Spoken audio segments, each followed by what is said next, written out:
आध्यात्म की बात होती है जब भी, और जब भी ऊपर वाले का नाम लिया जाता है तो उसमें संगीत के सुर जो गाए जाते हैं उसमें एक नाम न लिया जाए ऐसा हो नहीं सकता। इसलिए इस वक्त हमारे साथ मौजूद है पद्मश्री कैलाश खेर जी। सर, 22 तारीख का दिन दिव्य अलौकिक दिन और पूरा विश्व जो है राममय नजर आ रहा है। सबसे पहले तो चंद लाइनें आपके जहन में जो आ रही हैं। अजी मैं तो राम ही राम भजूरी मेरे राम, राम ही पार लगावेंगे। और बल्कि ये समझिए, हे जी उतर रही है उतर रही, हाँ जी उतर रही है उतर रही, मेरे राम की सवारी हो, स्वागत करता स्वयं मेरे भोले भंडारी हो। मेरे दाता मेरे महादेव स्वागत करने के लिए खड़े हैं, अगवानी करने के लिए खड़े हैं और सवारी उतर रही है मेरे भगवान राम की। तो देखिए बात ही कर रहे हैं तो रोम रोम पुलकित हो रहा है। ऐ मेरे कैमरे थोड़ा क्लोजअप करो, ये देखिए रोम रोम पुलकित कैसा होता है।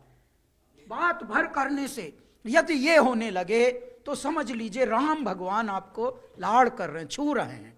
क्यों? क्योंकि रोम रोम पुलकित आपके कैसे होते हैं? तब जब कोई छू ले आपको, और बिना छुए जो छू सकता है वो परमात्मा होती है, शक्ति, वो आध्यात्म शक्ति होती है। आध्यात्म की जब बात आती है सीधा कनेक्शन कहा जाता है ऊपर वाले से, और आपके जब सुरों की राग छिड़ती है तो ऐसा लगता है मानो हर व्यक्ति झूम रहा है। 22 तारीख को किस तरह से देख रहे हैं? 22 तारीख को हम साक्षी बनकर, दृष्टा बनकर आमंत्रित हुए हैं और ये परम भाग्य है, परम सौभाग्य है। मेरे माँ पिताजी का आशीर्वाद, उनकी प्रार्थनाएं, उनके पुण्यों का प्रारब्ध है, हमारे गुरुओं का अनंत आशीर्वाद हमारे सर पर है और मेरे महादेव की मुझे लगता है छाया हम पर है। क्यों? क्योंकि मेरे महादेव तो हमको अपनी हथेली पर ही रखते हैं। ये जहाँ जहाँ हम जाते हैं बाबा अपनी हथेली का साइज बढ़ाते रहते हैं बस। तो आज भी हम यहाँ हैं तो उन्होंने ऐसे कर लिया, ले उतार ले अपना जहाज यहीं, तो हम ऐसे आए हैं अब। और 22 तारीख को भी ये, क्योंकि इतनी बड़ी बात हो रही है जिसे हम युग परिवर्तन कह रहे हैं, जो कभी असंभव लगता था और बहुत सारे लोगों ने, बहुत सारे तुच्छ और हीन लोगों ने, बुद्धि के जो तुच्छ थे, मैं तो कहूँगा बुद्धि भी नहीं, उनकी मलिन बुद्धि, उन्होंने काल्पनिक बताए थे हमारे राम। तो उनके लिए अब सबको, देव और असुर अब सब एक रंग में हो गए हैं, राममय हो गए हैं। वहाँ पर हम 22 तारीख को हमको आमंत्रण मिला है। तो मेरे माँ पिताजी के आशीर्वाद से, गुरुओं के आशीर्वाद से ये शुभ घड़ी आई है और चारों ओर मिल रही बधाई है। इस दुनिया में इससे बड़ा, इस युग में, हमारे जीवन काल में कोई और महोत्सव हमको नहीं लगता हो सकता है। तो इसलिए हम उस महोत्सव की तैयारी में हैं।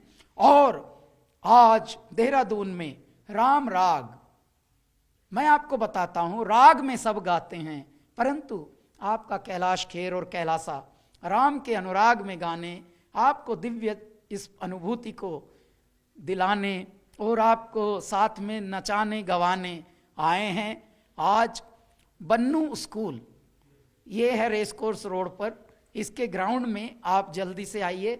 बस आपके इस साक्षात्कार के बाद हम थोड़ा तैयार होकर, अलग वस्त्र पहनकर पहुंच रहे हैं। एक आखिरी सवाल मेरा, देवभूमि में आप मौजूद हैं और हर बार जब भी महादेव का जिक्र होता है ऐसा नहीं है कि आप वहां पर अपनी उपस्थिति ना दे। आज कैसे देखते हो और देवभूमि के लोगों को क्या कहना चाहेंगे जब राममय है माहौल? देखिए जी, ये देवभूमि है। अब देवभूमि के लोग नहीं होते, वो देवतुल्य परमात्म स्वरूप होते हैं। परंतु परमात्म स्वरूप में भी क्या होता है, ये भोले की नगरी है, ये भोलों की नगरी है। ऐसे में हमको बहुत सजग होना है, अपने कर्तव्यों की तरफ रहना है, स्वस्थ भी रहना है, स्वच्छ भी रहना है और कर्तव्यनिष्ठ रहना है, जिम्मेदार रहना है। ये नहीं कि ऐंठे ऐंठे घूम रहा हूं। इधर हमारी तरफ गंगा के निकट जितने भी हम लोग रहते हैं वो बड़े ऐंठे हुए रहते हैं, ऐंठना नहीं है। हम सब भोले हैं, भोले के भोले हैं। इसलिए कुछ कुछ अपने कर्तव्यों की तरफ भी हमें सजग रहना है बस। बाकी तो मेरे दाता कहते हैं दौड़ा दौड़ा के ले थोड़ा सा मक्खन खा ले और थोड़ा सा खा ले।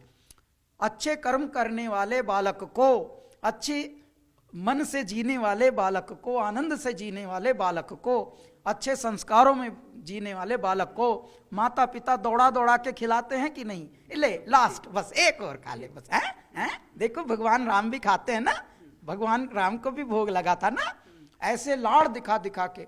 ऐसे ही मेरे परम पिता परमेश्वर भी लाड़ दिखा दिखा के उन बालकों का ध्यान रखते हैं जो अपना और अपने कर्तव्यों में रहते हैं। आज हमारे आदरणीय प्रधानमंत्री श्री नरेंद्र मोदी जी का जीवन देख लीजिए, जहां जा रहे हैं ऐसा है जैसे भगवान महादेव का त्रिशूल गाड़ दिया हो। अभी लक्षद्वीप गए, हमारा ही ये जगह थी, हमारी ही दिव्य एक खंड था, लेकिन अब तक ध्यान ही नहीं दिया जा रहा था। जैसे ही गए विदेशों तलक हिल गए, विदेशों तलक में ऐसी आफत मच गई कि हाँ, क्योंकि सकल पदार्थ है जग माही, हमारे भारत में तो सब कुछ है।